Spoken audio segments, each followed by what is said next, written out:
In this video, we're going to talk about the latest tool from Turnitin called Turnitin Clarity. The main purpose of this new tool is to detect AI usage on written work. It's able to do so because Turnitin Clarity is itself an AI, and it watches the student as they write.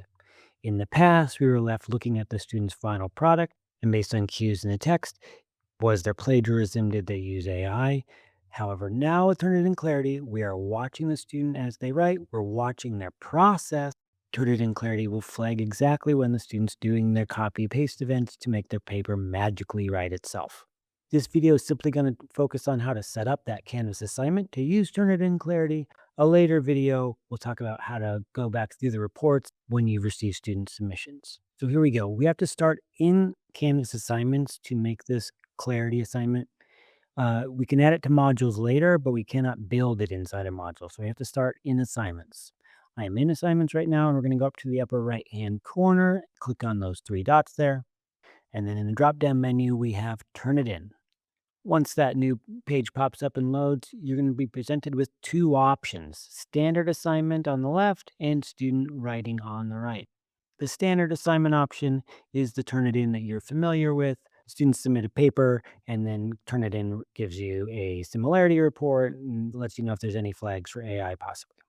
So student writing on the right is the new option. That is Turnitin Clarity, and it is the AI that watches students write. You can look at the eye there in the icon to help you remember. This is the new tool that watches students.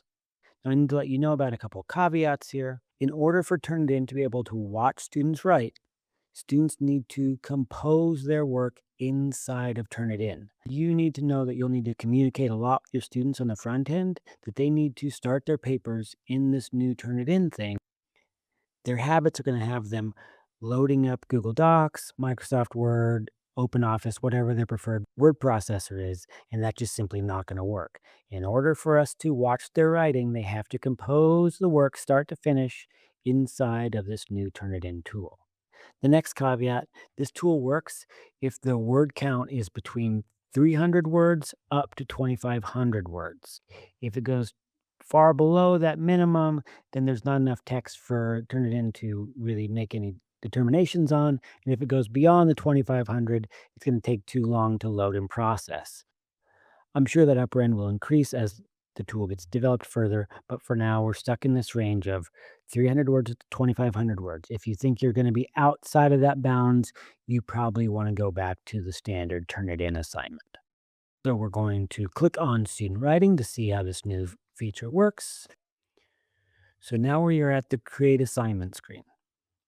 You will give it a title and you'll type in instructions. As I mentioned before, Turnitin Clarity is itself an AI.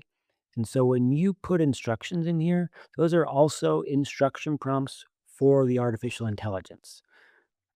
So as the student is writing their paper inside of Turnitin, they can ask Clarity some questions, and Clarity will respond based on the limits that you provide in your instructions. So for instance, you might think it's okay for an AI to provide some basic editing review of the language, but that it's going too far if the AI writes the outline of the paper. Define your stance right there in the instructions. You can use AI for this, and you cannot use AI for that. And then Clarity will follow those limits. Now, Turnitin's going to assume that you don't want to let the student write the whole paper with AI. I just want you to know that when you put instructions in there, you're also giving instructions to the AI so it can further assist the student in the way that you want it to. On the right-hand side, we have our dates and maximum points. So just above the title, there's some tabs there. I'm going to point out rubric. So you can also load in a rubric there. You can create a rubric. Your rubric will also inform the AI chatbot on what you're looking for so it can better assist the student. Okay, I'm going to go back to the assignment details and I'm going to scroll down. So maybe you really don't like this idea of the AI chatbot helping the student. You can just turn that feature off.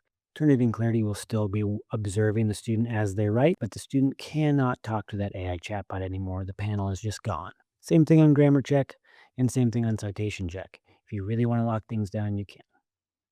However, on citation check, we all know that it's difficult to get things formatted, and the AI can help do so. And you can specify what is the style guide you're aiming for. So if you are requiring APA 7, you can set that in there right now. At the very bottom, you have that checkbox for report access. Do you want the students to see this report that you're going to see at the end?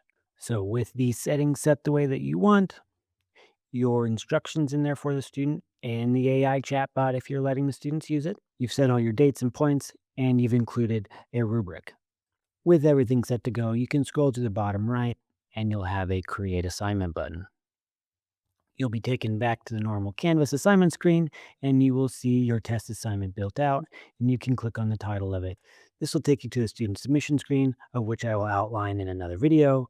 For the sake of this video, you want to point out, though, that in the upper right there of the screen, we have edit settings. So if we need to, maybe you want to go back and turn off that chatbot, you can do so, and then save assignment in the lower right.